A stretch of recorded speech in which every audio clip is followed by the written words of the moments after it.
Muito boa noite, sejam bem-vindos à nossa primeira aula desse curso que tem a ver com uma igreja bíblica que também se preocupa com relevância.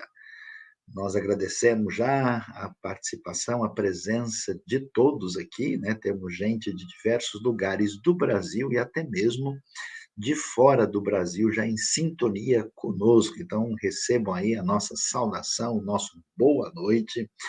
E hoje nós temos a nossa primeira aula, o nosso primeiro encontro. Hoje somente eu vou participar, mas nos outros dias teremos também outros participando conosco.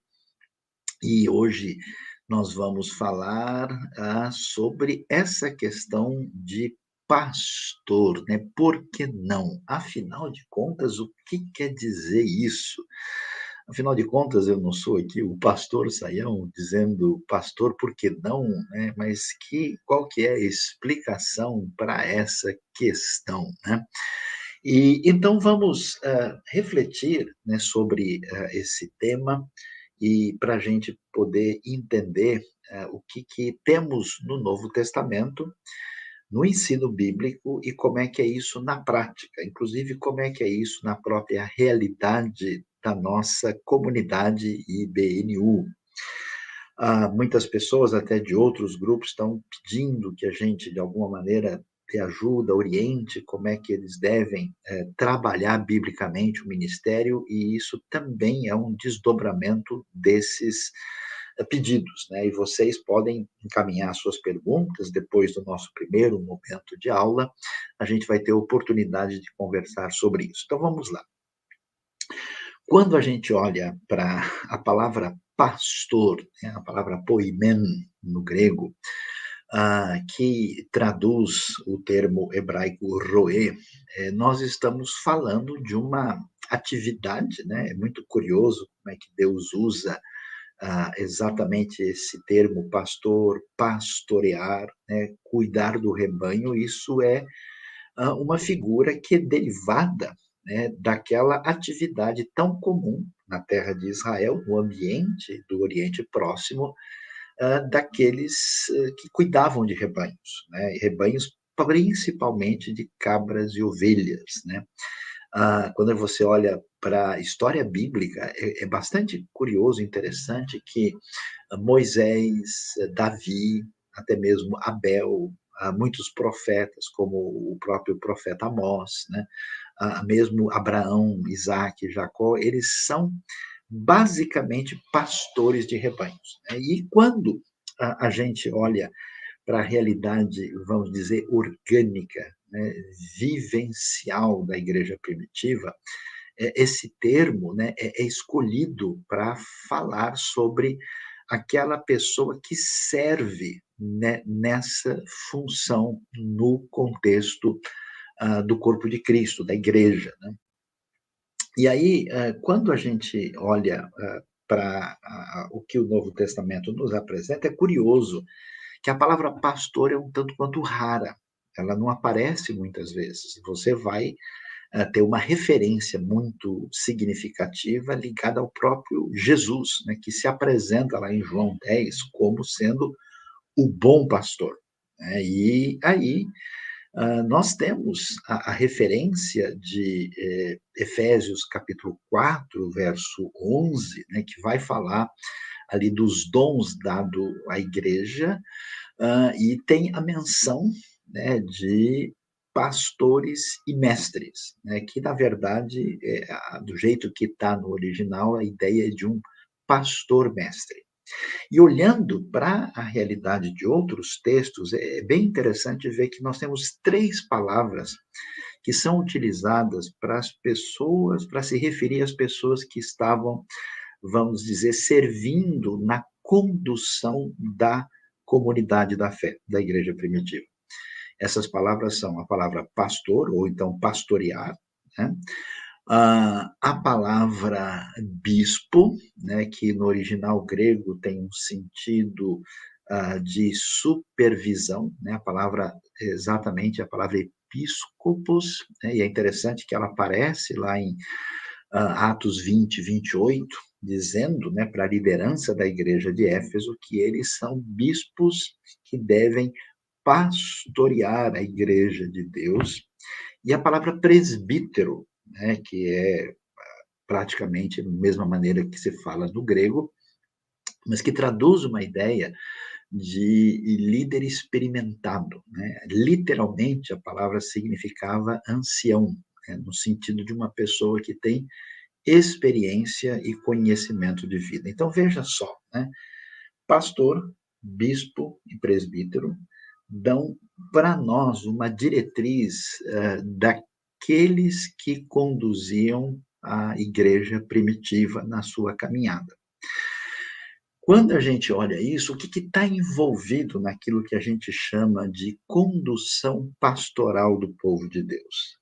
Está envolvido, a primeira ideia muito clara é a ideia de cuidado, né? O pastor, por definição, é exatamente aquele que dá comida para as ovelhas, que conduz as ovelhas, que cuida desse bem-estar. Então, essa ideia de dar atenção, de ouvir, de caminhar junto, de ter esse elemento, né, a semelhança do próprio Jesus, quando, vamos assim dizer, cuidou dos seus discípulos, de modo que aquele que vamos dizer, dirigido, né, por um pastor, é uma pessoa que é acompanhada e cuidada. Essa realidade tem um destaque muito claro, né?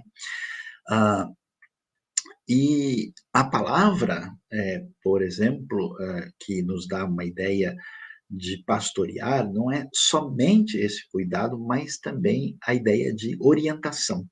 Então, nós temos, né, nesse contexto que aparece em Efésios 4:11, o pastor é um indivíduo que conduz e é também um indivíduo que ensina, por isso ele é um pastor mestre. Então, nesse sentido, aquele que está numa tarefa pastoral também é uma pessoa que deve ensinar a doutrina bíblica, aquilo que envolve a palavra de Deus. No contexto, em muitos ambientes hoje, a gente tem uma ideia de que, por exemplo, o teólogo, o professor é uma coisa e o pastor é outra coisa.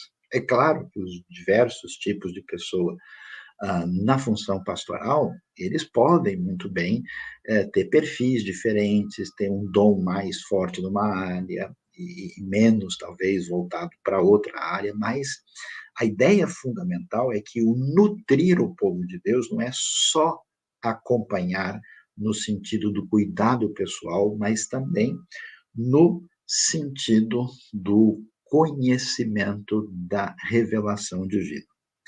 Então, nós temos essa ideia de cuidado, essa ideia de liderança, e temos a ideia muito clara também de ensino, né? Cuidado, liderança e ensino. Então, você precisa ter a diretriz por onde a comunidade deve caminhar. Então, nesse sentido, o pastor é líder, ah, tem que ter a preocupação com o ensino, com a doutrina, para que as pessoas sejam devidamente encaminhadas naquilo que a palavra de Deus chama de a verdade, né? E também nessa questão de cuidado. O que está envolvido nisso? Quando a gente olha para o Novo Testamento, é muito interessante observar que a ideia pastoral é uma ideia principalmente de serviço. A ideia é que esses que estão na igreja de Deus, é verdade que eles lideram, é verdade que, num certo sentido, eles têm o que a gente pode chamar de uma autoridade espiritual, é verdade que eles têm a tarefa de condução, mas, e aí é que a coisa começa, né, a ficar aí interessante, curiosa para todos nós, não existe no Novo Testamento a ideia de clero. O que é clero? Clero é aquela parte da comunidade da fé que é vista de maneira distinta, essencialmente separada, vamos assim dizer, do povo comum. E por isso essa pessoa é vista, vamos dizer assim, numa dimensão espiritual praticamente superior. Quando a gente olha para o Novo Testamento, isso não aparece. Até mesmo quando a gente pensa, por exemplo, na igreja primitiva, a gente deve levantar a pergunta aqui, né? Quem é que é a autoridade final da igreja de fato? Aí, certamente, você vai estar, né, entendendo comigo, vai falar, Saião, eu sei, a autoridade final é o próprio Jesus. A autoridade final, ela está na palavra de Deus. Então, a gente deve sempre consultar isso. É verdade. Mas, do ponto de vista prático, na comunidade da fé, qual que é a referência última de autoridade? É interessante, olhando para o Novo Testamento, a gente vê que a autoridade última de uma igreja bíblica é a própria comunidade. Então vejam, por exemplo, que a gente vai encontrar em Atos 6, quando nós temos um problema prático para resolver. Esse problema prático, né, que era o famoso conflito das viúvas, né, que falavam hebraico-aramaico e as que falavam grego, e houve lá uma dificuldade, né, que faz parte da comunidade da fé para decidir o que precisava ser feito. Então você não tem ali nem da parte dos apóstolos uma espécie de decisão de cima para baixo. A gente tem uma coisa muito interessante que o parecer, né, de escolher aqueles que passaram a servir, ajudando essas questões que não tinham a ver com, né, o ministério da palavra e da oração, essa parte prática, esses que alguns consideram como se fossem os primeiros diáconos da igreja, é uma possibilidade, ainda que isso não fosse uma coisa destacada no texto, o parecer agradou a todos. Então, a comunidade da fé, ela é chamada para tomar a decisão em conjunto. Isso tem uma importância teológica muito grande, por quê? Porque quando nós temos o derramamento do Espírito Santo, quando a gente vê Atos 2, que o Pentecoste chega, né, na continuação daquilo que envolvia a promessa de Jesus, e aí a gente olha, né, essa realidade ali, e o Espírito ele vai atingir quem? Os jovens e os idosos, os homens, as mulheres, filhos e filhas, tudo isso aparece ali, mostrando que o Espírito age em todos. A visão do mundo antigo é que pessoas de uma posição superior, essas pessoas tinham, vamos dizer assim, uma sintonia diferenciada com o mundo espiritual. Esse era o jeito gnóstico de pensar. Esse era o jeito que existia no mundo pagão, né? Inclusive a autoridade de uma pessoa, de um rei, de alguém que estava numa função sacerdotal maior, era exatamente estar numa condição diferente dos outros, por isso essa pessoa era o que a gente pode chamar de espiritualmente superior. Quando a gente olha para a proposta cristã e a proposta do Novo Testamento, você vai ver que a ênfase é que nós somos irmãos. Os próprios apóstolos, quando escrevem as cartas, eles se apresentam principalmente como servo. Aí você vai perguntar, mas não está escrito lá apóstolo? Pois é, a gente entende apóstolo como uma coisa muito especial por causa do como nós lemos a palavra hoje. Mas essa palavra apóstolo, né, que era derivado do verbo grego apostelo, significava simplesmente enviado, mandado. Tá certo que era um enviado, vamos dizer, que representava devidamente quem tinha enviado, mas não tinha essa conotação de uma pessoa que, indo direto ao ponto, né, estava sendo vista como alguém especialmente ungido, uma pessoa diferenciada em relação aos outros. Então, qual que é a ideia da pessoa que está numa função pastoral no Novo Testamento? Essa pessoa tem um dom de Deus, né, como nós vemos em Efésios 4, verso 11. É interessante que em 1 Timóteo 3, nós temos aquela famosa frase, né, que se alguém deseja a ser bispo, né? A versão antiga dizia se alguém almeja o episcopado, coisa difícil de entender muito bem, mostrando para a gente que a pessoa que tem essa proposta na sua vida, ela aparece no texto como alguém que deseja fazer isso. Hoje em dia, nós temos uma coisa que acabou sendo um pouco complicada, né, que é o uso da palavra chamado. E aqui a gente não quer dizer que as pessoas que estão no ministério pastoral não sejam chamadas por Deus para fazer isso. O que a gente quer dizer é que no ensino bíblico do Novo Testamento, a palavra chamada é usada para todos os cristãos, todos os que são servos de Deus no corpo de Cristo. Por que isso é importante? Porque o paradigma, a visão, ela acaba sendo diferente quando você vê no ensino do Novo Testamento a ideia de que todas as pessoas são importantes, o Espírito age na comunidade da fé, a autoridade final concreta da igreja é a comunidade, não é um indivíduo ou alguém que está numa posição superior.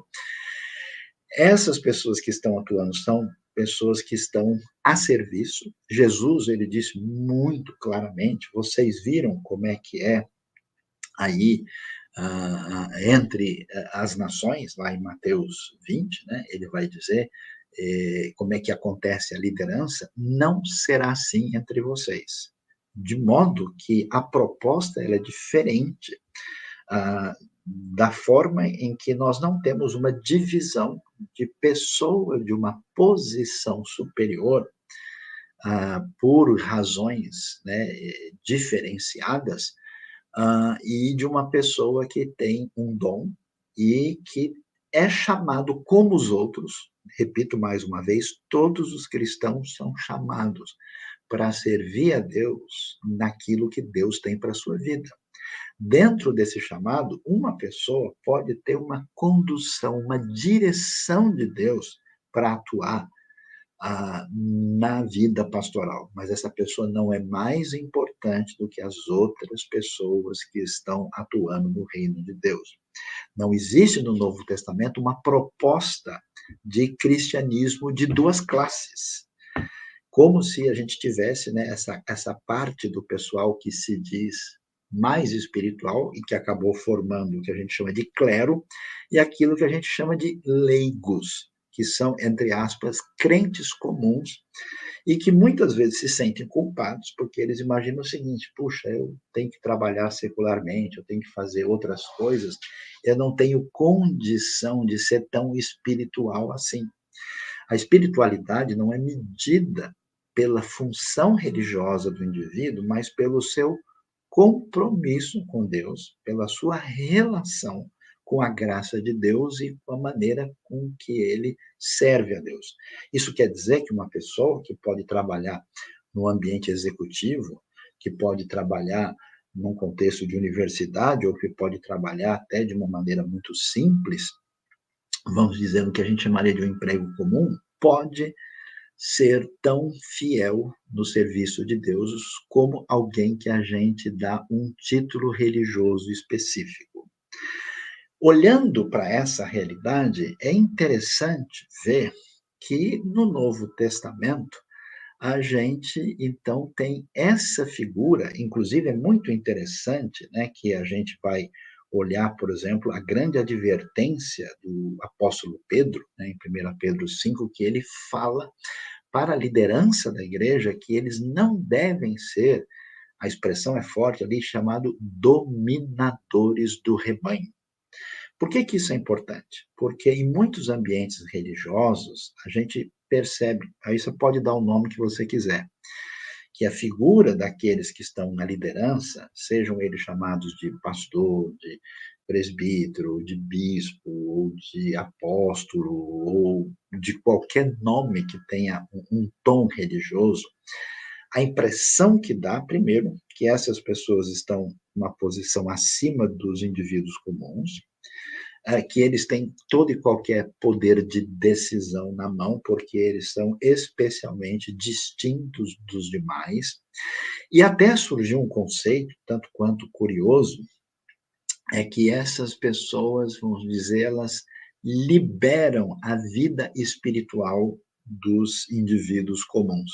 Não faz tanto tempo, alguém até usou uma expressão perguntando para mim se eu poderia servir de cobertura espiritual para aquela pessoa. E eu falei, mas como assim? Não, porque a gente tem que estar debaixo de uma cobertura espiritual para garantir a bênção de Deus. Essa ideia não aparece no Novo Testamento. A gente precisa estar firme com Cristo, absolutamente submisso à palavra de Deus.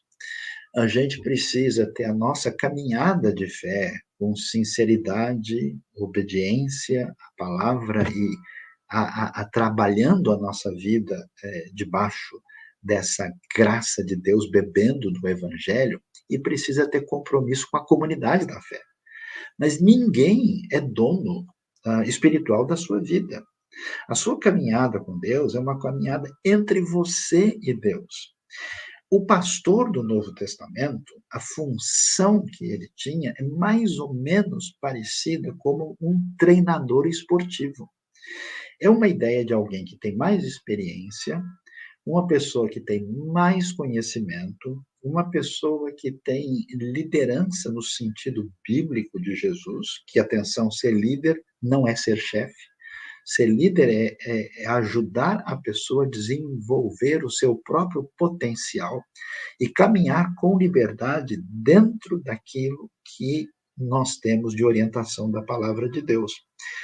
Quando nós temos uma liderança espiritual que começa a tolher as pessoas, impedir que as pessoas façam isso, e as pessoas precisam pedir licença para alguém que eles consideram tipo um pai espiritual, ou um apóstolo, ou um ungido, ou uma pessoa que se torna meio que dono da vida do outro. Eu conheço gente que não faz nada sem consultar, né? Eu acho que a expressão que mais diz o que é isso, consultar uma espécie de guru espiritual que é responsável pela sua vida. A importância de ter uma liderança de acordo com o ensino de Jesus é a compreensão de que nós temos que desenvolver a nossa caminhada na fé. Qual é a nossa orientação? A nossa orientação está na palavra de Deus. Então, eu não posso nem mesmo, né, imaginar que um bom líder, um bom pastor, ele vai me dizer o que está na Bíblia e ponto. Eu não preciso, não, eu preciso ler a Bíblia. Eu preciso estudar a Bíblia. Eu não posso descansar dizendo, não, eu tenho um líder tal que pode me responder na hora que eu preciso, né? Ou eu estou numa igreja que está com uma preocupação doutrinária e teológica boa, então eu estou descansado nisso e não preciso caminhar. Você precisa crescer. Crescer como? Você precisa aprender mais de Deus, você não pode parar nessa caminhada.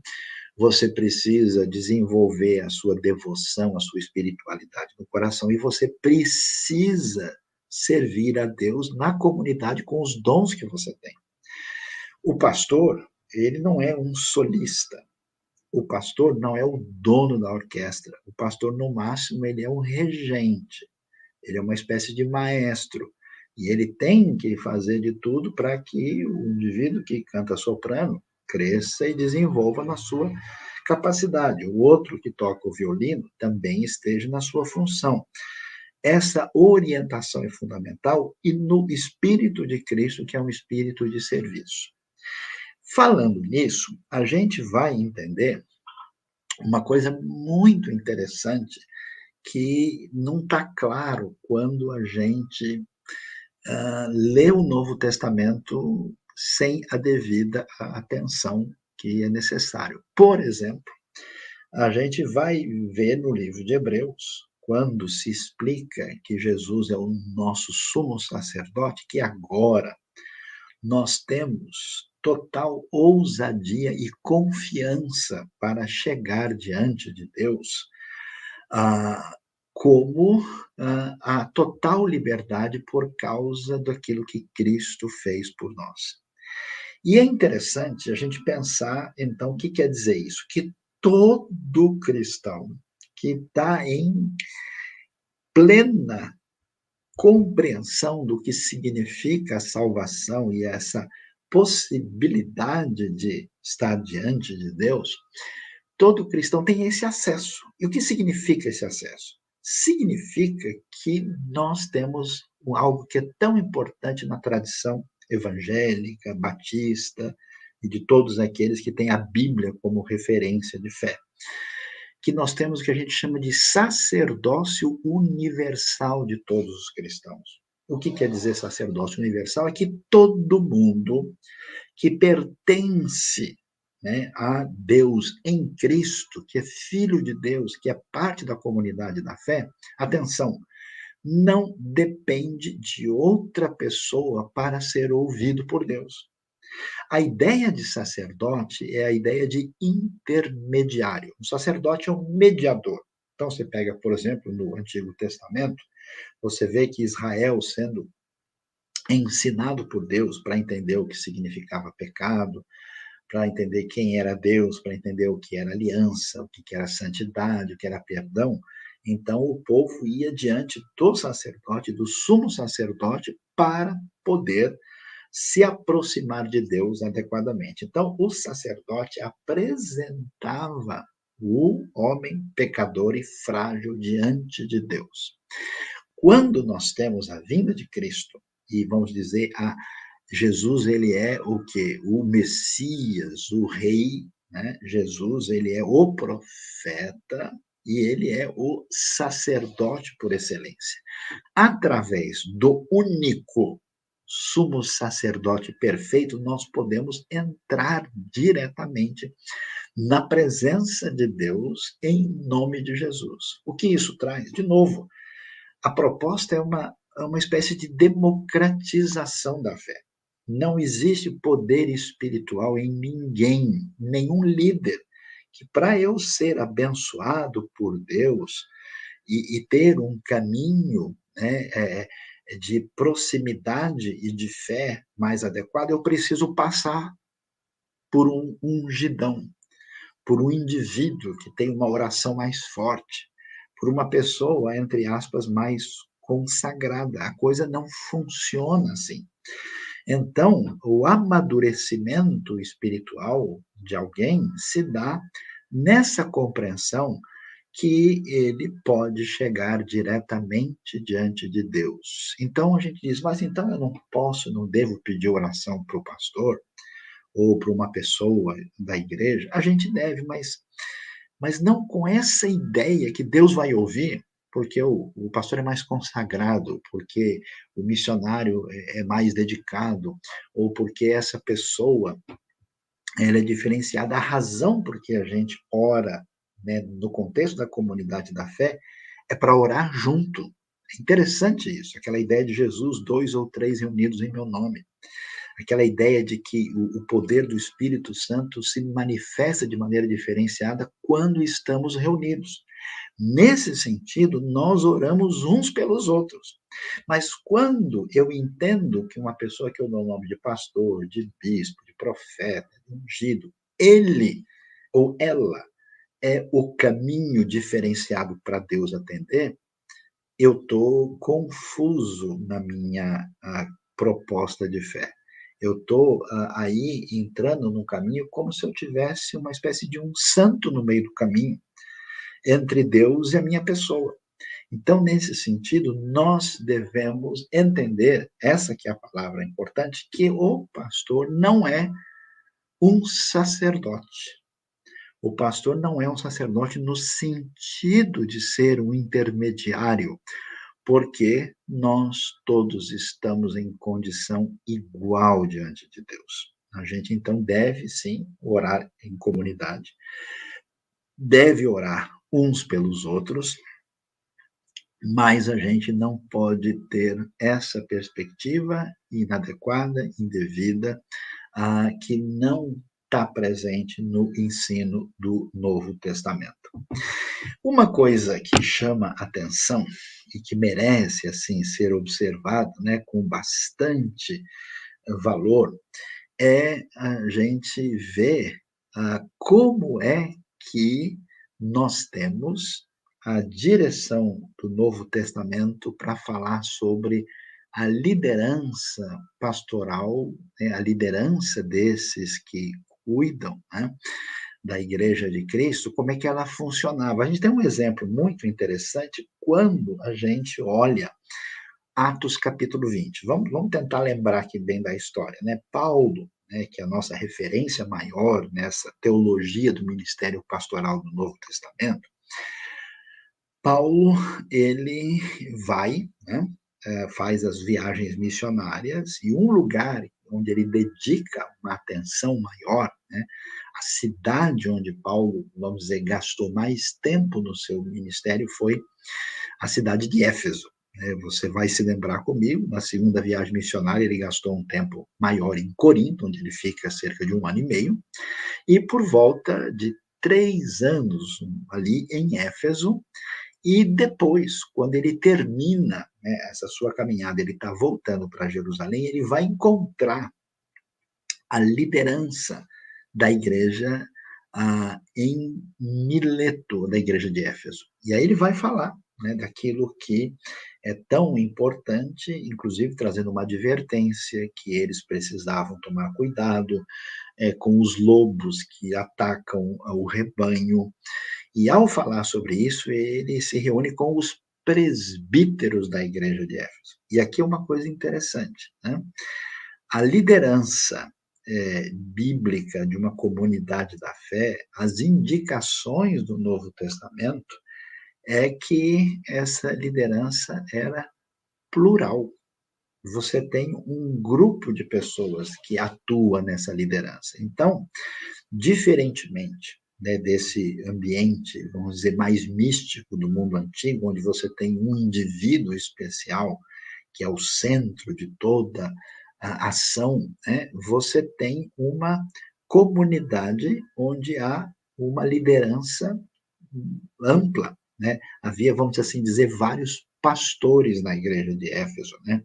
E muitas vezes, quando você vê, mesmo as cartas do Novo Testamento, fala-se aos presbíteros, né, que aparece ali destacado dessa maneira. É claro que por condução é, de qualquer comunidade, você não pode ter uma liderança solta, né? Que, olha, todo mundo tem que haver uma condução, geralmente você vai ter, né?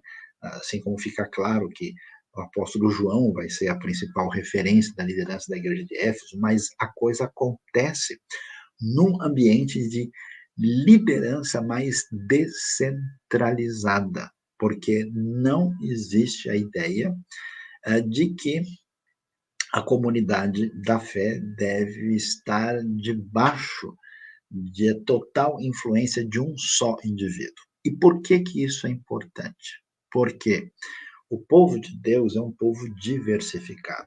Cada um tem a sua história, a sua personalidade, o seu jeito de ser, o seu dom, a sua capacidade, de modo que quando essas pessoas começam a crescer na fé, vamos assim usar uma linguagem, né, mais bonita, eles começam a desabrochar e florescer, essas pessoas passam a servir e cada um tem um enfoque complementar ao enfoque do outro. Então, uma igreja que a gente pode chamar bíblica e relevante deve ser uma igreja onde as pessoas crescem. Por exemplo, uma liderança não amadurecida, ela vai tolher o crescimento dos outros. Eu conheci comunidades da fé que, quando alguém começava a estudar muito, se preparar logo, o pessoal falou: ixi, esse indivíduo vai trazer problemas para a gente. Eu soube de comunidades que proibiram oficialmente as pessoas de estudar teologia, de se aprofundar exatamente por um caminho complicado que tem a ver com essa ideia de concentração de poder, com a ideia de uma formação de um clero diferenciado que chama para si a prerrogativa de definição até mesmo da vida particular das pessoas. Não é essa a ideia, o ensino bíblico do Novo Testamento. Então, quando a igreja cresce nesse ambiente diversificado, onde as pessoas podem, nessa caminhada, vamos dizer, de desafio, de mutualidade, eles têm a chance de aprender uns com os outros. A gente tem a chance de desenvolver vários projetos, a gente tem a chance de desenvolver vários ministérios. As pessoas precisam ter liberdade, precisam crescer pessoalmente, precisam aprender a andar em conjunto e precisam, sim, aprender a ouvir a diretriz da liderança ou das lideranças que estão atuando especificamente em certas áreas do caminho da condução da comunidade da fé. Entendendo isso, é interessante a gente observar ainda mais, né, o que o Novo Testamento valoriza nessa caminhada da fé. Como é que a proposta aparece lá? Quando a gente pensa hoje em alguém que vai conduzir, né, qualquer, vamos dizer, grupo, ah, empreendimento, a gente pensa, puxa, a pessoa precisa ser alguém capaz. E o que é alguém capaz? Muitas vezes, em certos ambientes mais místicos, a pessoa capaz é a pessoa que tem, vamos dizer assim, aquela inteligência emocional, que sabe mexer com a galera, que envolve todo mundo, que tem, né, aquela capacidade relacional ampliada, né, e com força suficiente para movimentar quem está debaixo da sua orientação. Outras pessoas dizem, não, a pessoa tem que ter currículo, a pessoa tem que ter bagagem. Então, vamos ver se ele estudou, se ele é formado, se ele tem mestrado, se ele tem doutorado, quais cursos que ele tem. Vamos entrar na sala dele, ver quantos diplomas estão pendurados lá, quantos reconhecimentos formais.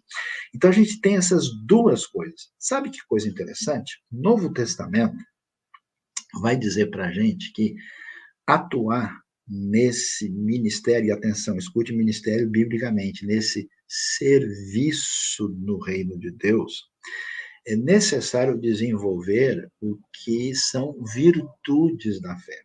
Então, quando a gente olha para 1 Timóteo 3, para Tito capítulo 1, a gente vai ver que o líder, seja numa função mais pastoral ou mesmo de servir na condição chamada de diaconal, ele precisa ser tolerante, ele não pode ser dado ao vinho, ele não pode ser amigo de contendas, ele tem que ter uma caminhada de um certo desenvolvimento de maturidade. Maturidade com virtudes que mostram que a graça de Deus está atuando de uma maneira especial na sua vida. Então você percebe, o bom, digamos, pastor líder não é uma pessoa que é pastor porque é muito inteligente, porque ele tem muito conhecimento e isso é o que faz a diferença. Não é a pessoa que a gente chamaria de um ungidão, a pessoa, nossa, a pessoa, quando ele falou, sentia até um arrepio aqui, um calor, né?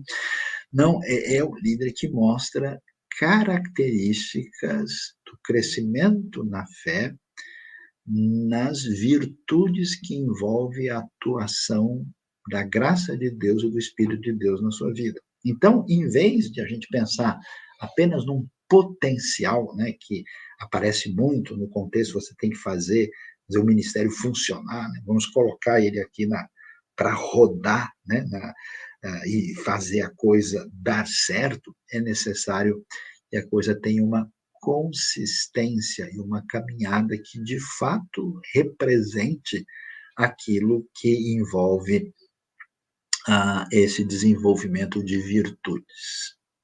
Diante disso, agora a gente, né, espero que a gente tenha entendido, né, no Novo Testamento não tem clero, pastor não é uma pessoa absolutamente especial, né? Ele é alguém que serve no reino com um dom, uma função que tem importância significativa no reino junto com outros dons.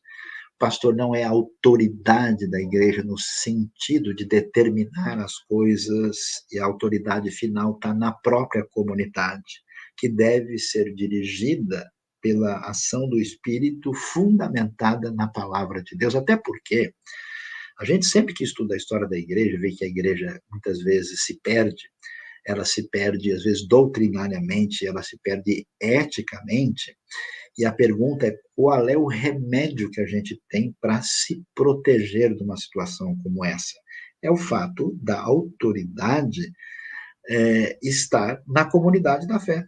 E essa comunidade da fé que se baseia na palavra de Deus, ela pode se proteger do quê?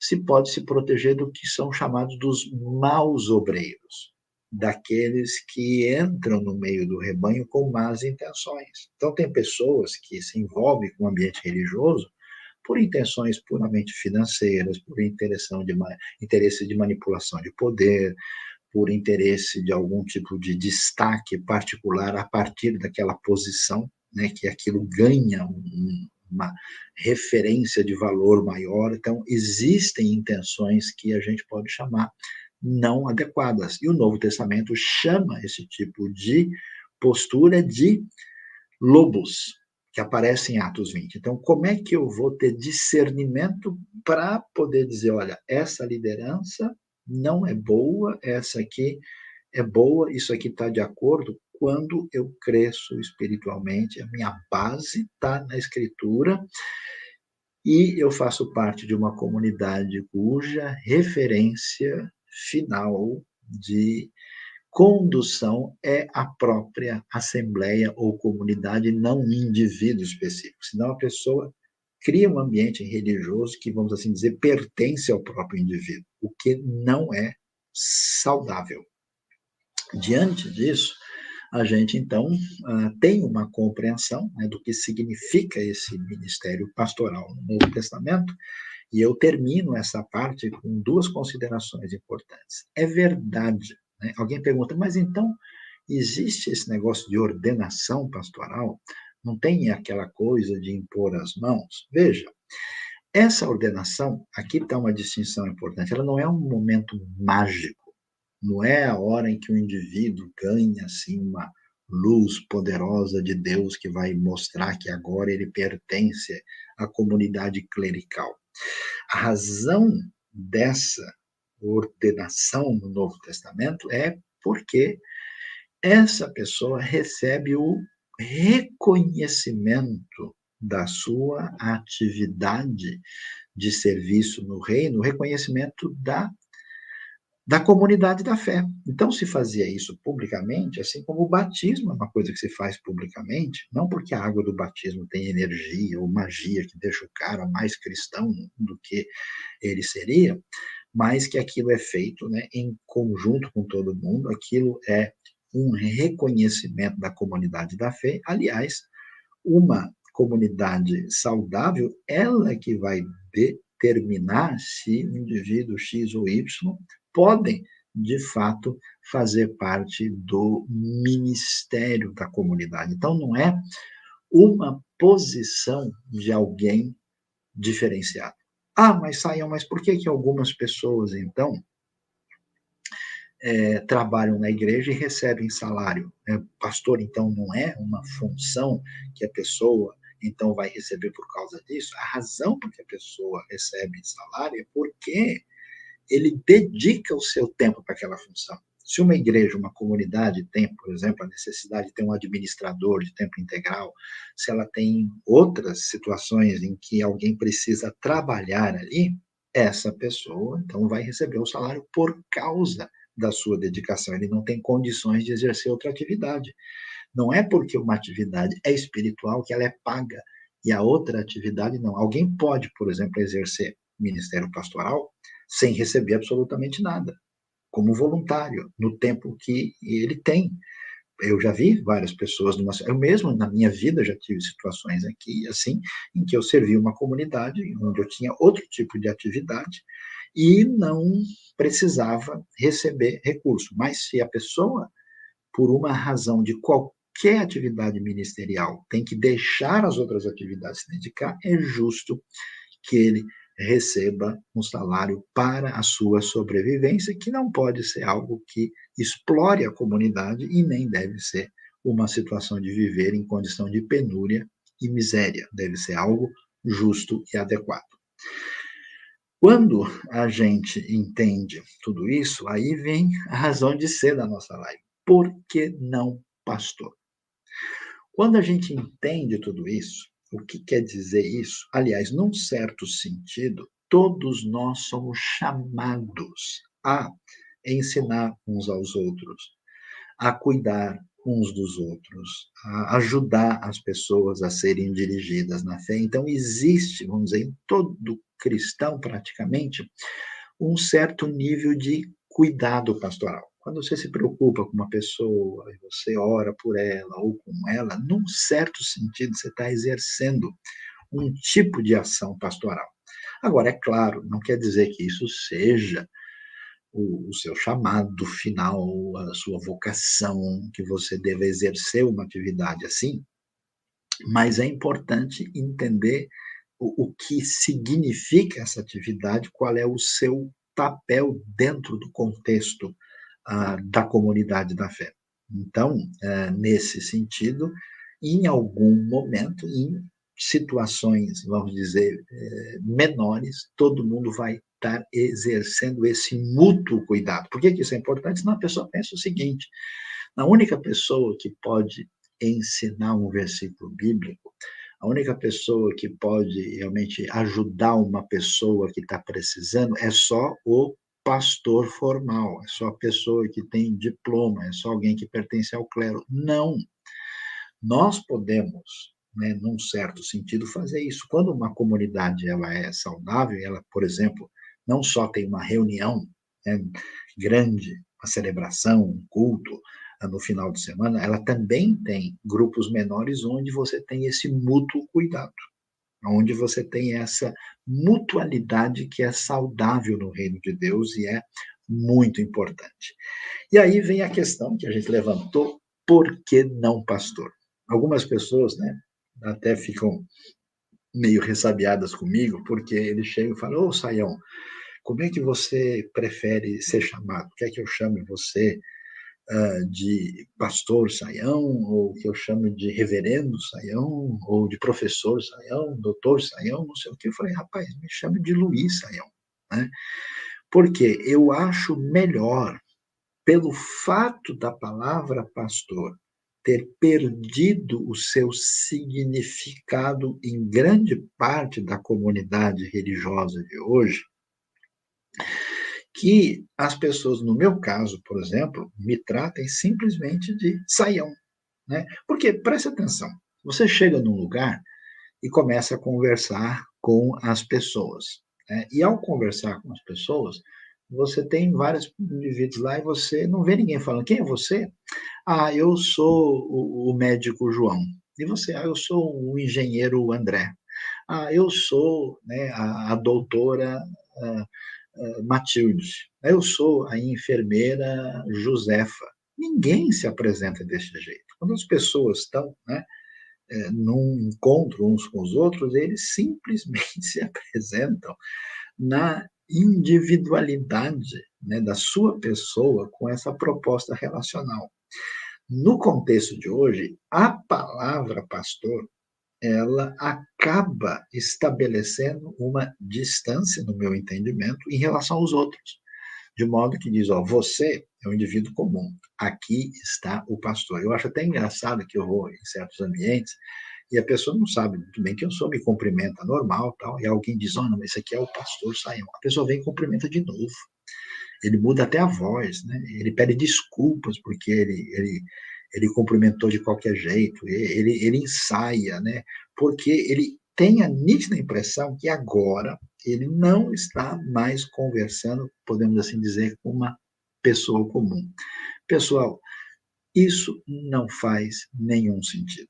E especialmente quando a gente está no caminho, né, tão importante de compartilhar a fé com pessoas que não são conhecedoras do Evangelho, pessoas que não foram devidamente evangelizadas. E aí, quando você começa a conversar com a pessoa e você se apresenta dizendo: eu sou, né, o reverendo fulano, eu sou o pastor fulano de tal, imediatamente a pessoa pula para trás, né?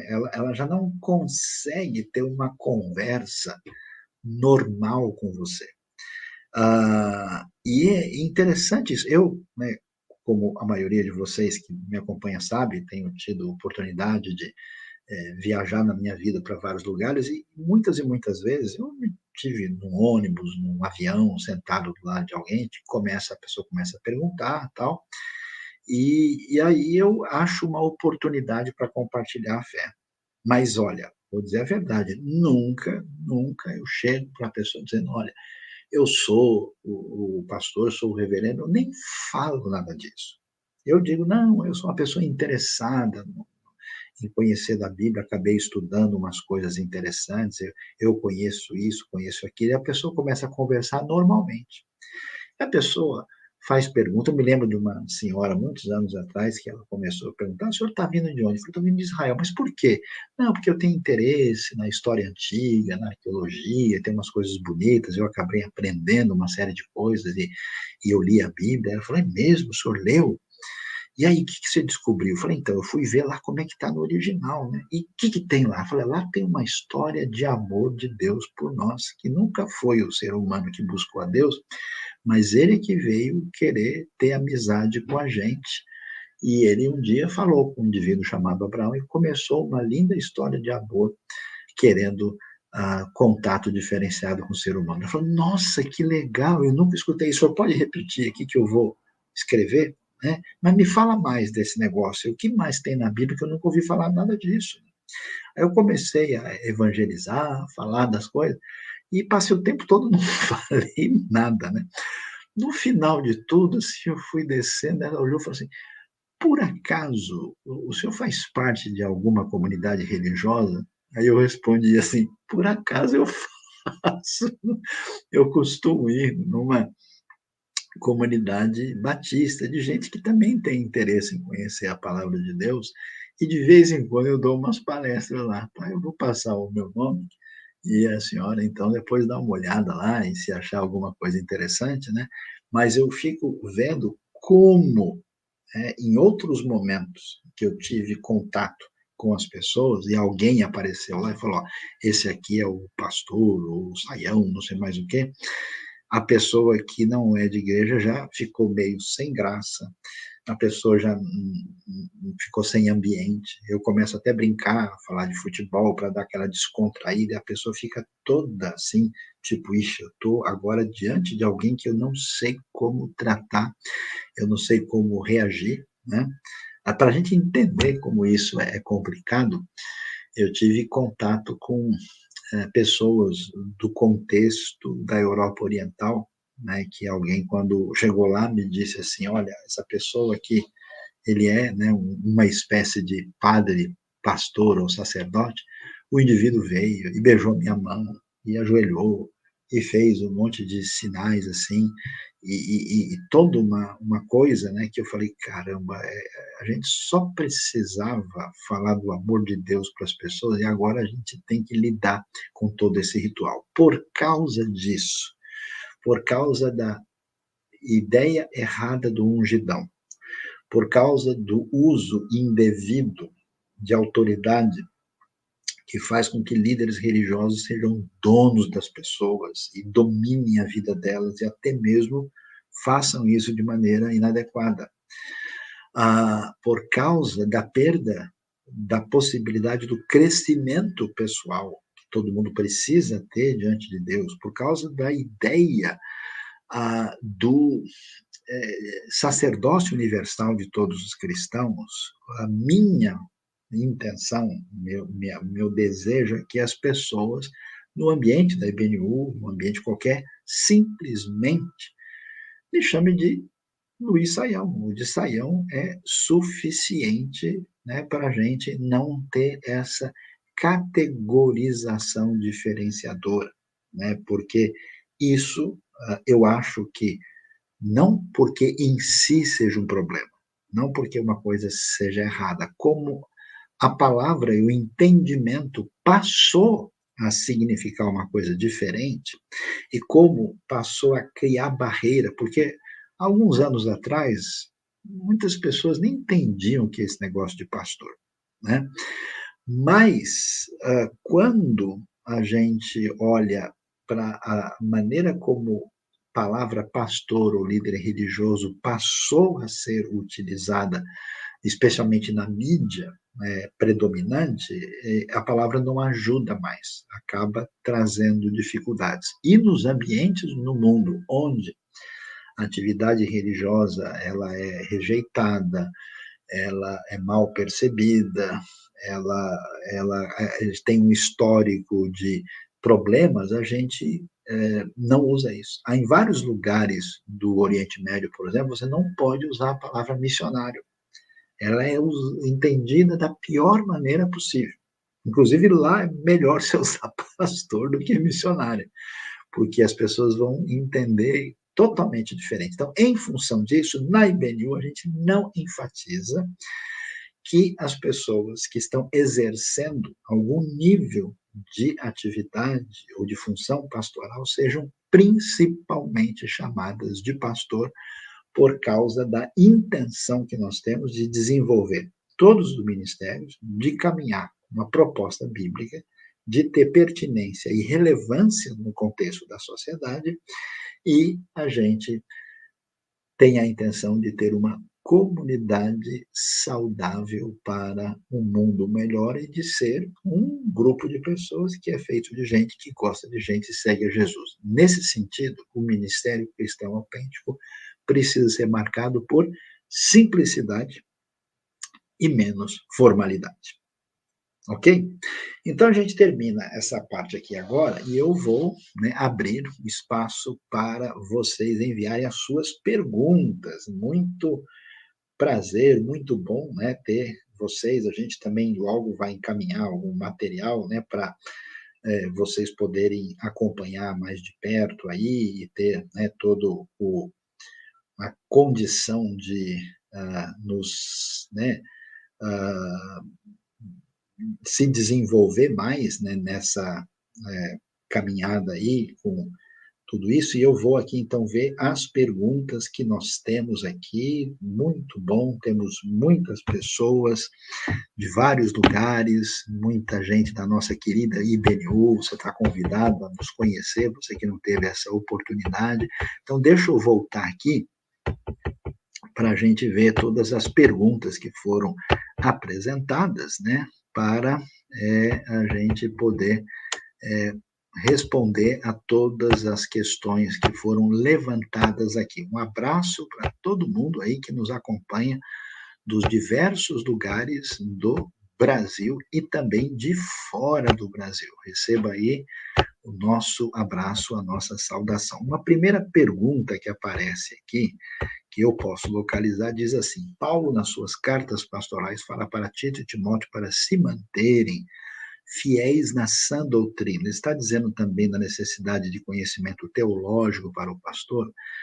Com certeza, né? E, aliás, hoje nós estamos num momento crítico, né? Que essa questão doutrinária está perdendo a referência. Tem muitas pessoas que não sabem, por exemplo, o que é uma doutrina essencial, fundamental. A gente desenvolveu aqui na IBNU uma série de pequenos estudos chamado Teologia Essencial, para a pessoa realmente não brigar por causa de bobagem, de coisa secundária, né? Ficar discutindo, por exemplo, se a pessoa é pré-tribulacionista, pós-tribulacionista, ou fazendo um cavalo de batalha nisso.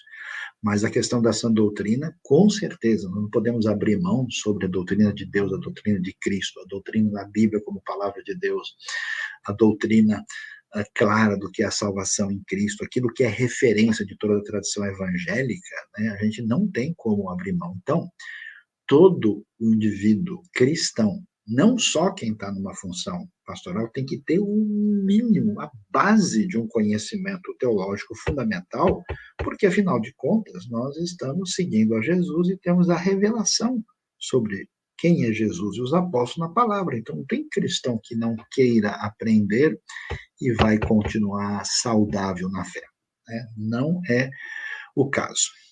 Próxima pergunta que eu vejo aqui é da Carol. No caso de liderança, cuidado e ensino, a igreja que busca equilíbrio deve ter apenas um pastor líder ou outros pastores sob sua condução, algo como vários pastores liderando em conjunto. Muito bom, a gente mencionou isso. Veja, a igreja saudável, ela deve ter uma liderança diversificada.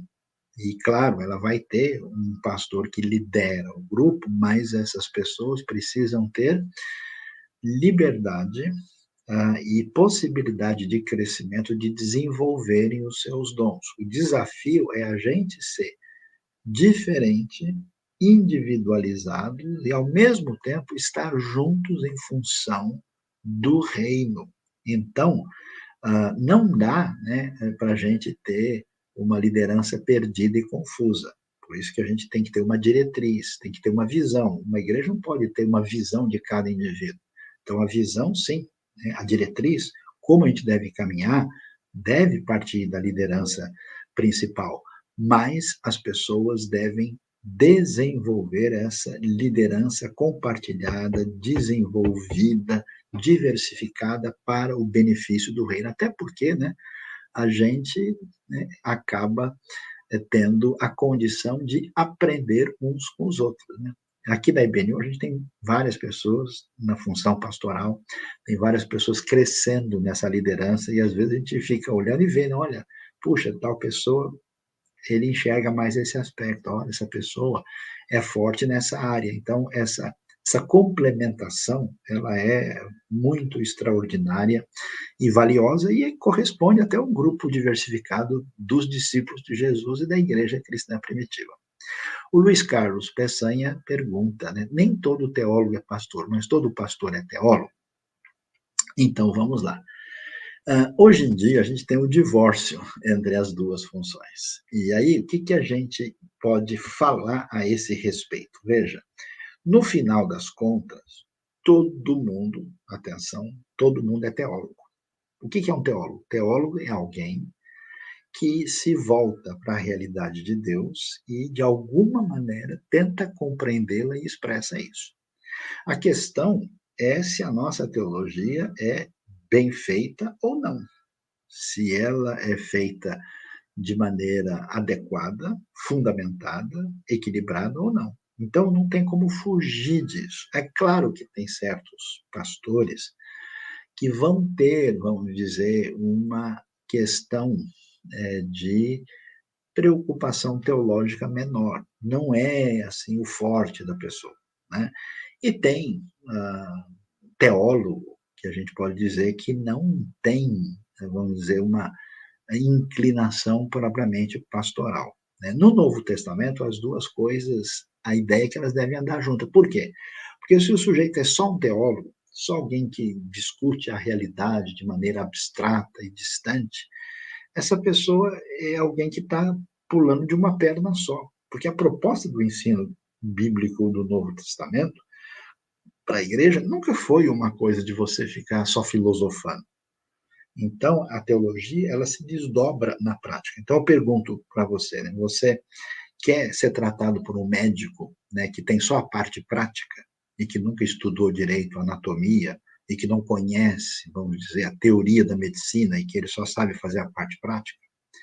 Ou você quer conversar com um médico que estudou e escreveu tantos livros, mas nunca operou ninguém? Nunca fez isso na sua vida? Ninguém com bom senso vai querer separar a teoria da prática. Então, todo teólogo que é teólogo no sentido bíblico do termo deve caminhar numa direção pastoral, senão a sua teologia não serve para nada. E todo pastor, que é um pastor que de fato está querendo ajudar os outros, ajudar com base em quê? Nas suas ideias? Baseado nas suas impressões particulares ou baseado no que Deus nos orientou e nos ensinou? Então, se eu não cresço no conhecimento da palavra de Deus, eu não vou ajudar os outros direito. Eu posso até dar uma opinião minha. Eu já vi muita gente aí indo atrás de conselheiro que deu opiniões muito estranhas, que você vê que não tem fundamento na Bíblia. Então, é necessário que a gente faça a coisa caminhar de maneira adequada, né?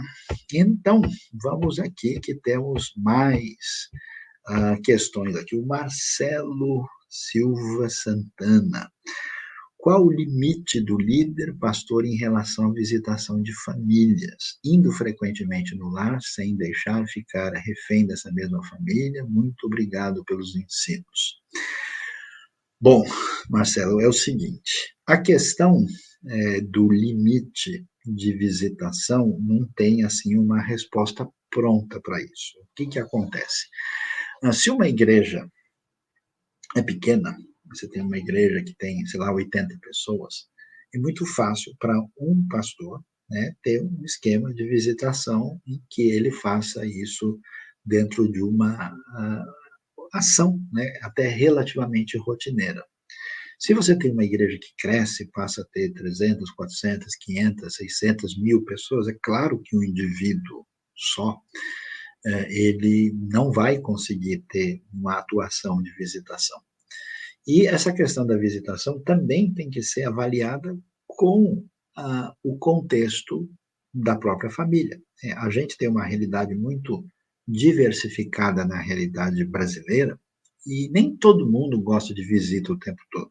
Tem lugares onde isso é muito bem-vindo sempre, em outros em que isso já não é tão assim. Em alguns lugares, a visitação excessiva ela acaba sendo meio intromissão, ela acaba sendo exagerada. Em outros lugares, ela é sempre mais do que bem-vinda. Então, a pessoa tem que ter tato, tem que ter uma perspectiva para saber se aquilo está fazendo sentido ou não.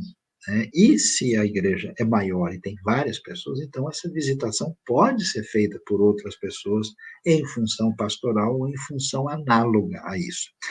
Agora, se a gente tem, se eu entendi direito a sua pergunta, uma coisa meio complicada aí, né, ficar refém dessa mesma família, se a gente tem nessa colocação uma problematização que a visita não é simplesmente uma visita, é uma espécie de exigência em que uma família, um grupo de pessoas está querendo fazer isso aí como uma troca de poder, aí a pessoa realmente tem que ter cuidado, né? Uma coisa importante no ministério pastoral é a gente não agir de uma maneira a ter uma postura de proteção explícita para um grupo de pessoas, umas famílias, em oposição às outras.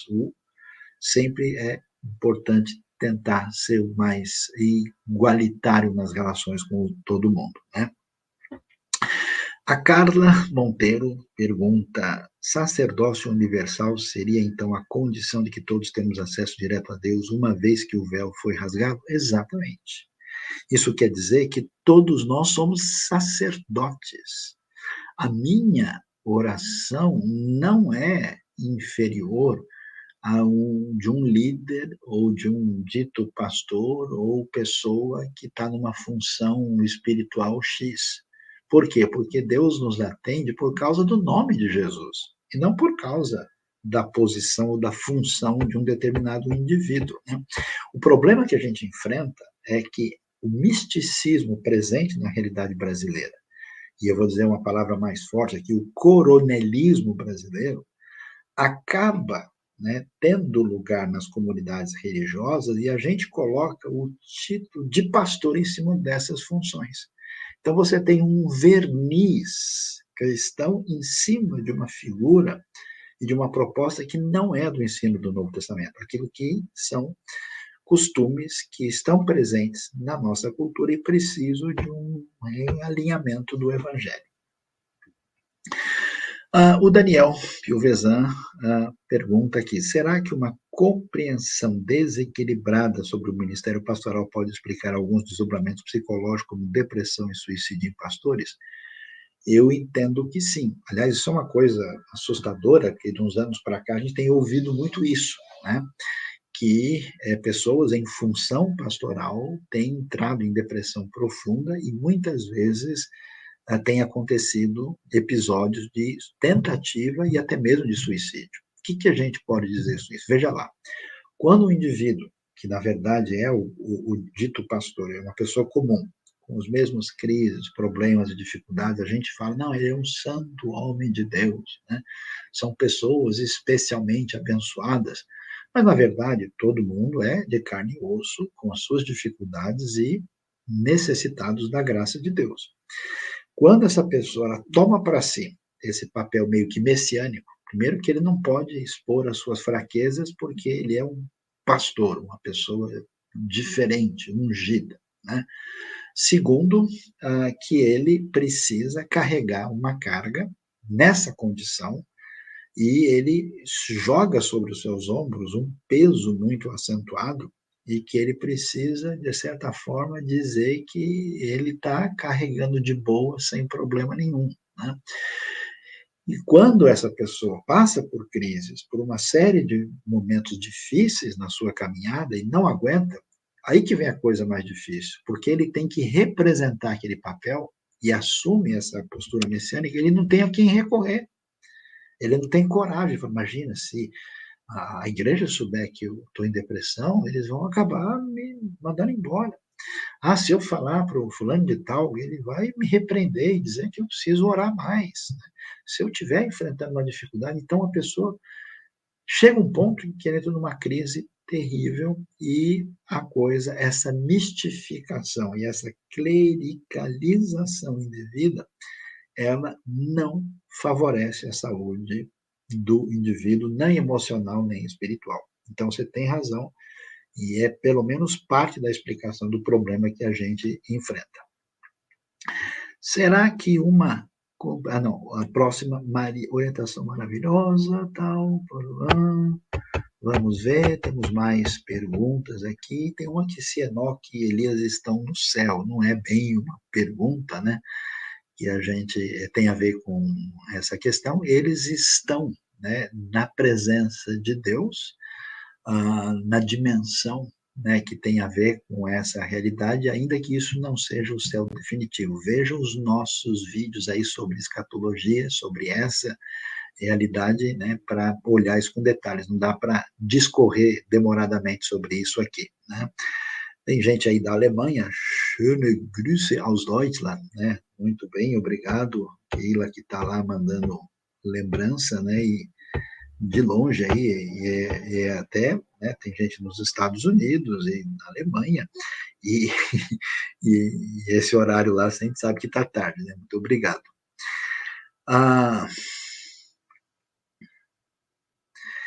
Paulo Prado pergunta, né? Aprender uns com os outros é muito importante, apesar de muito difícil, porque a realidade de cada um é muito diferente para cada um. Idades, desafios, vaidades, receios, problemas, como conciliar. Então, aí é que está o desafio, né? Deus não nos chamou para tarefas apenas fáceis. Essa questão do aprendizado mútuo, ela é fundamental, ela é essencial, né?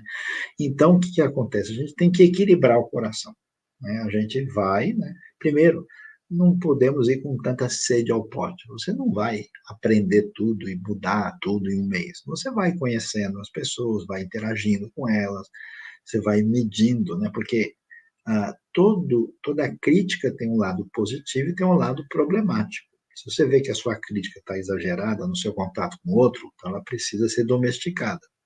Se você percebe a postura, a maneira de ser do outro, e você certamente vai ver elementos positivos. Toda personalidade, todo o desempenho, toda ação, toda a atuação de um dom que você vai encontrar numa pessoa, você vai ver pontos muito bons e pontos difíceis. A personalidade tem os dois lados.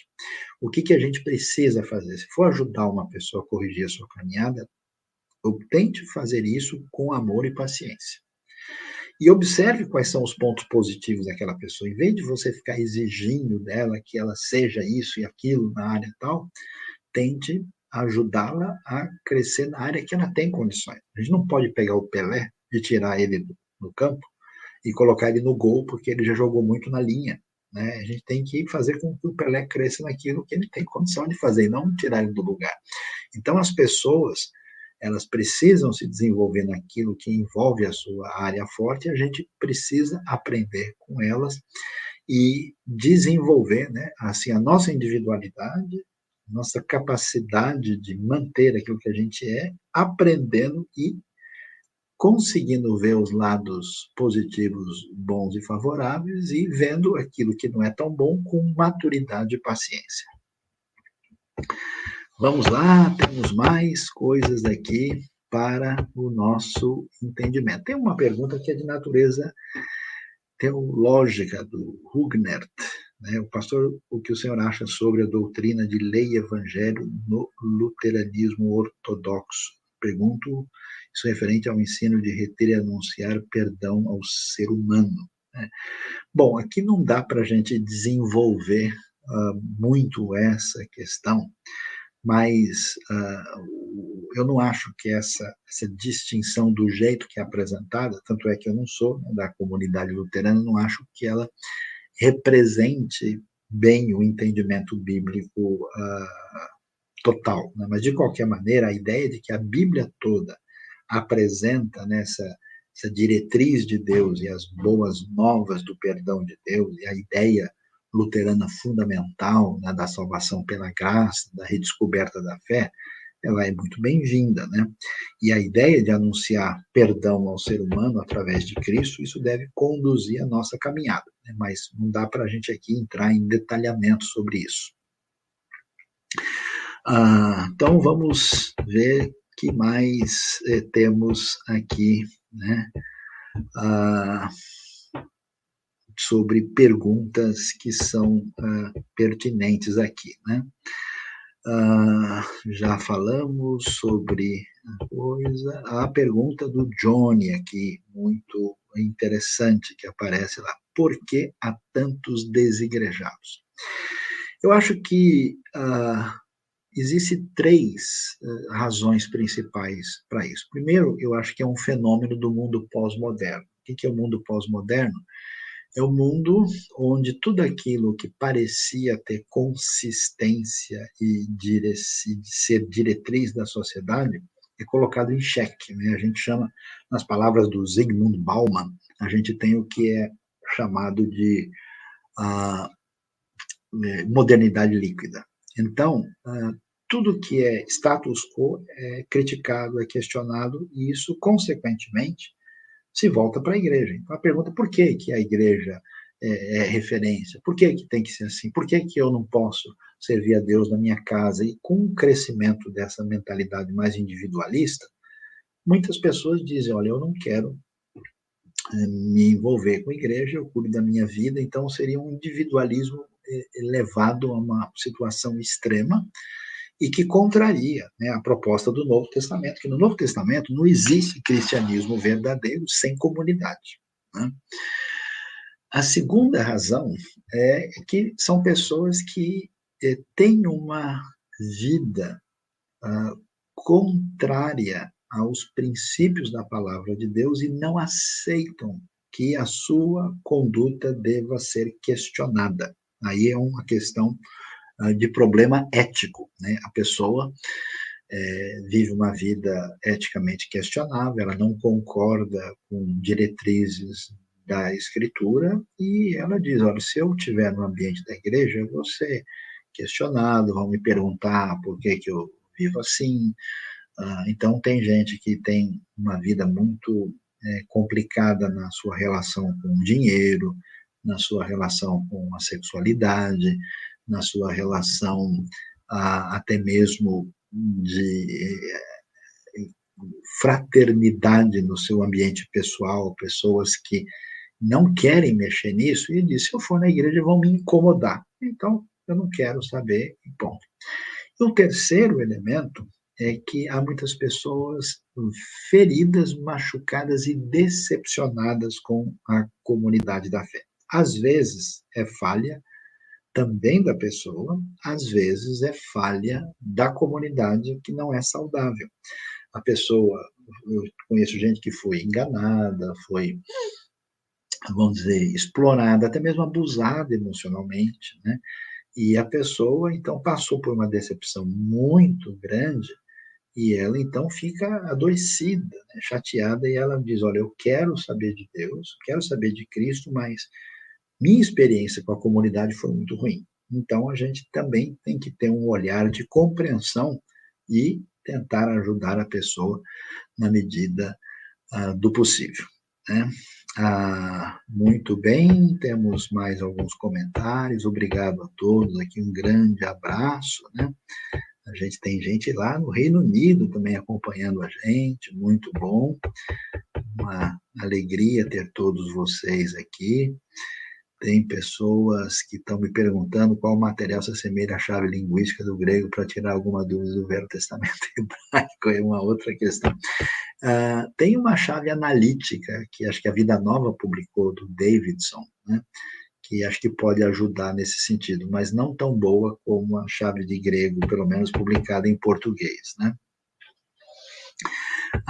O Wellington fez uma observação interessante, né? Estudando a disciplina do Antigo Testamento e vendo que o colegiado de Deus aparece o tempo todo, né? Na Arca de Noé, o sacerdócio, é interessante, né? Como alguém, Joy Pataro, desigrejado por decepção com igrejas tradicionais, pode tentar reconstruir sua identidade dentro de uma comunidade religiosa? Bom, a primeira questão é cuidar do coração, porque se a gente está machucado e está dolorido, né, então a gente precisa apresentar isso diante de Deus. Se você vai adiante, é como tentar praticar esporte depois de ter ralado o joelho e machucado o cotovelo. Na primeira jogada vai doer de novo.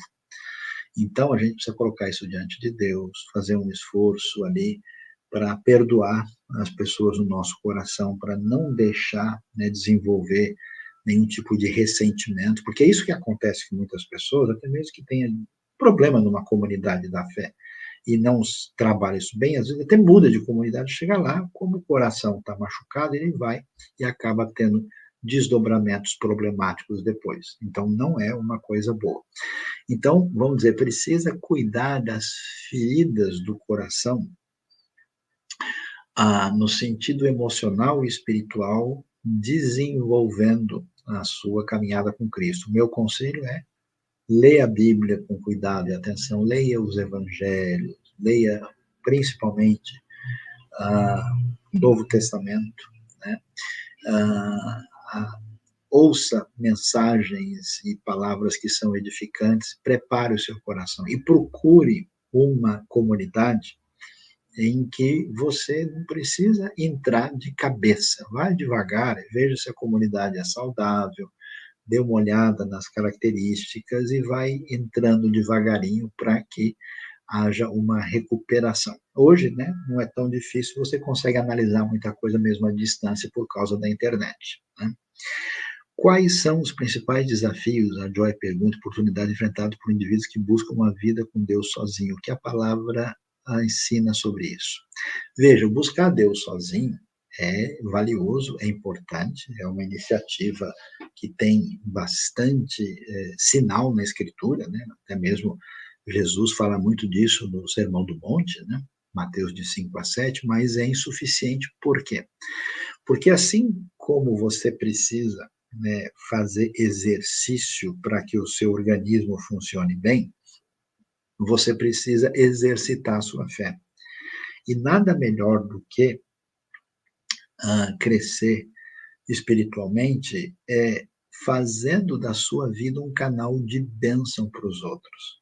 Quando você está numa comunidade da fé, você tem oportunidade de quê? De aprender, né? Então você tem mensagens, pregações e ensino que devem ajudar você na sua caminhada. Você tem a oportunidade de receber da atuação dos outros ministérios na sua vida, que vão poder ajudar. E a coisa mais importante é que você pode fazer diferença com o seu dom, com a sua capacidade na vida dos outros. Quando você fica sozinho, essa parte não funciona, né? Então, você deve se envolver com uma viagem missionária, com algum projeto de ajudar necessitados, algum tipo de ação em que você possa perceber que a sua vida está sendo um canal de bênção para os outros. É um exercício que faz bem. Aquela pergunta: onde está o limite entre o exercício da fé e da cidadania? Como o senhor vê a religião sendo comprometida com líderes políticos, como agir diante das ideologias que ferem nossa fé? Pergunta muito boa, né? A gente tem que fazer uma separação muito clara entre o papel da comunidade da fé e a política partidária. Nós não devemos ter qualquer tipo de envolvimento e comprometimento da igreja local, da comunidade da fé, com qualquer tipo de proposta de política partidária, mesmo que seja algo que a gente concorde com aquilo na sua maioria. Por quê? Porque uma coisa é uma coisa, outra coisa é outra coisa. Quando uma igreja começa a caminhar na direção de estabelecer alianças políticas, isso, primeiro, a gente não vê isso no Novo Testamento. Você não vê a igreja primitiva tentando negociar com os romanos ou com os líderes religiosos de Jerusalém para a coisa funcionar. Não, eles estavam firmes em Deus e nunca entraram numa proposta dessa como comunidade religiosa.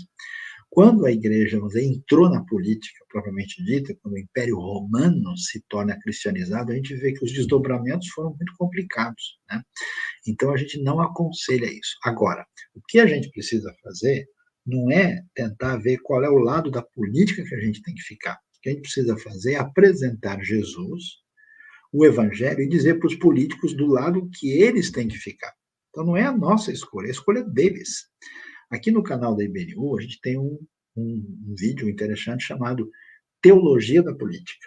Então, o que a gente faz? A gente coloca à disposição, e qualquer pessoa que quiser deve ouvir e ver o que a Bíblia diz, e todo candidato político deveria prestar atenção aos parâmetros de Deus. Agora, isso é como igreja, como comunidade. Individualmente, pessoalmente, você, como indivíduo, pode muito bem ser candidato político, pode se desenvolver e entrar para uma proposta, se essa é a sua vocação, se você acha que vai servir a Deus dessa maneira, não há problema.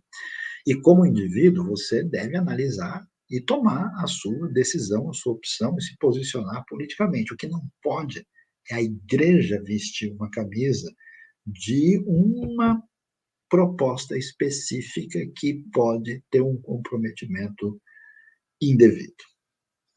Então, essa aqui é a nossa orientação sobre isso. O André Gauss, aí, o que você acha do pastor coach? Bom, depende do que a gente entende, né, por coach, mas nesse sentido, hoje, mais popular que a palavra está sendo utilizada, a gente pode dizer que é uma proposta pastoral muito limitada, né? Porque a proposta pastoral não envolve ser simplesmente um coach, uma espécie de motivador do indivíduo, ela é muito mais ampla, né? Então, ela envolve, muitas vezes, uma palavra de orientação mais direta, ela envolve uma postura que, às vezes, envolve uma repreensão de quem está no caminho adequado, ela pode envolver disciplina, ela pode envolver uma série de questões que, até onde eu entendo, a proposta coach não traz, né, esse tipo de coisa. O mundo de hoje tem muita dificuldade com confrontação, e o que é uma parte importante do ensino bíblico, né? A coisa extraordinária da palavra de Deus é que ela não vem só passar a mão na nossa cabeça e dizer que a gente é lindo porque Deus é amor. Ela diz, olha, pessoal, por aí não. Se você entrar por esse caminho, vai dar ruim. E a gente precisa ouvir isso também. Então, temos mais alguns comentários aqui.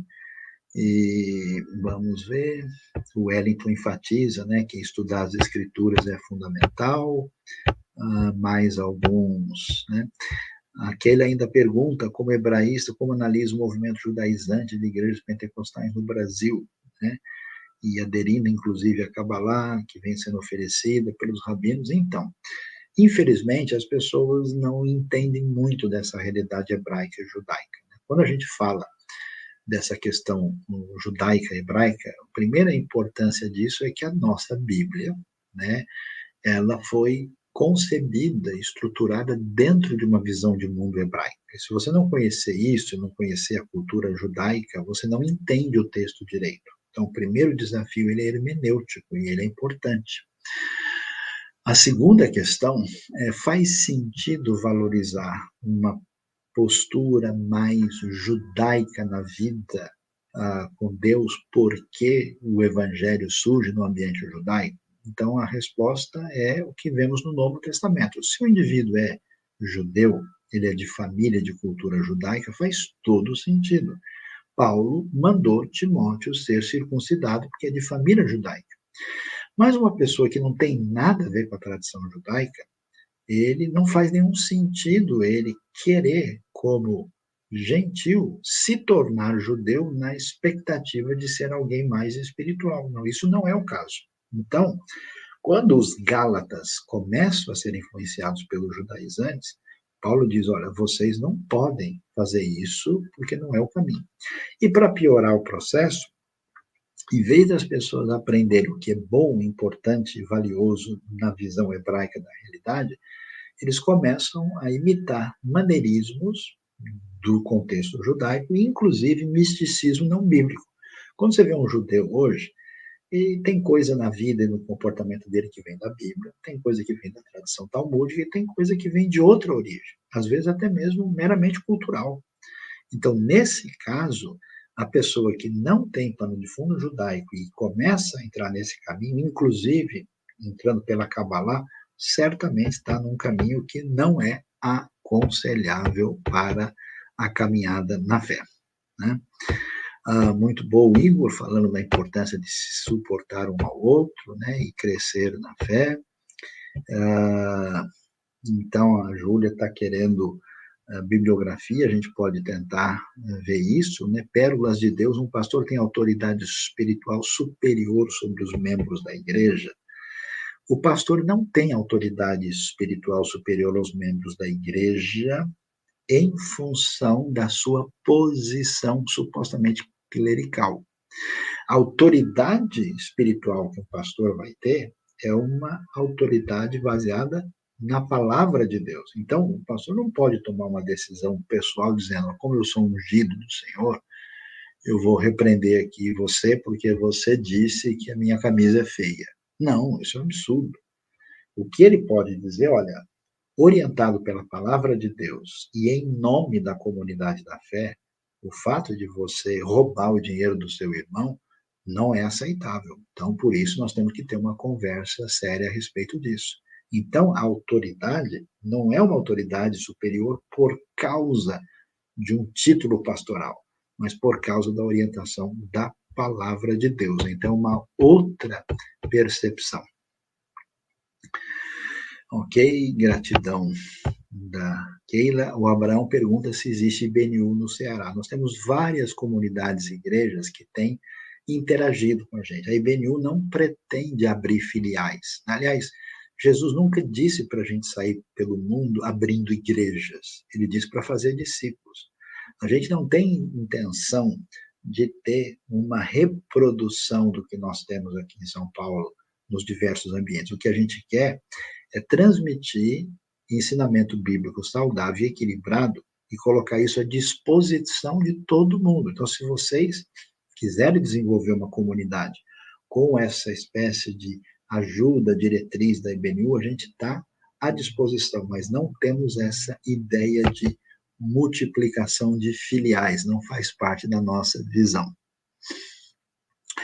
Como lidar com as pessoas que questionam o porquê de Deus deixar pessoas sofrerem tanto e outras não? A Vera Beatriz pergunta. Então, nós temos várias mensagens sobre isso. Não dá para eu responder isso rapidamente aqui, Vera, mas eu aconselho você ver a nossa série sobre o livro de Abacuque.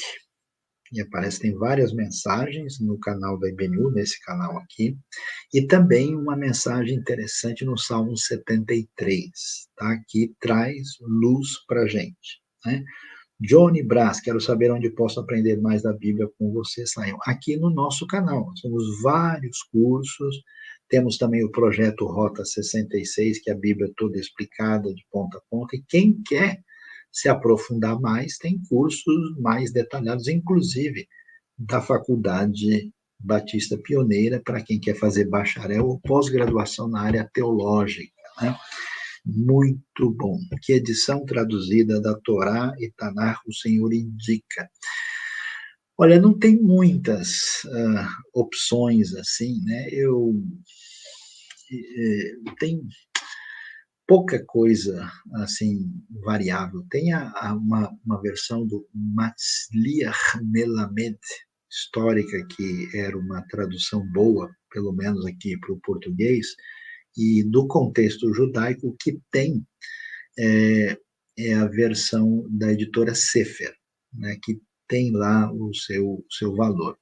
Em inglês, tem uma versão muito boa que eu gosto, que é da JPS, Jewish Publishing Society, JPS, que eu acho, do contexto em inglês, é muito boa. Né? Em alemão, tem uma tradução antiga do Franz Rosenzweig, que é um estudioso judeu de muita importância, que tem uma tradução muito valiável.